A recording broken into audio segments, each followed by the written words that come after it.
kadang bila kita dah lama dengan pasangan, kita akan rasa penat. Padahal masa awal kita jumpa, kita akan rasa satu connection yang kuat. Orang panggil apa? Ada spark. Time ni lah lautan api sanggup kau renangi. Kentut pun bau wangi. Tapi lama-lama, kau mungkin akan rasa kosong. Mula rasa bosan.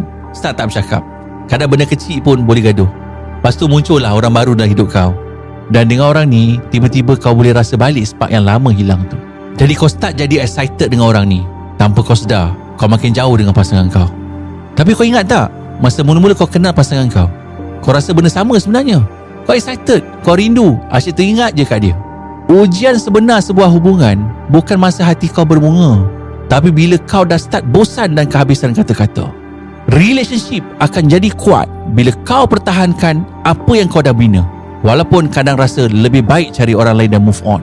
Sebab sesuatu yang luar biasa takkan terbina tanpa usaha.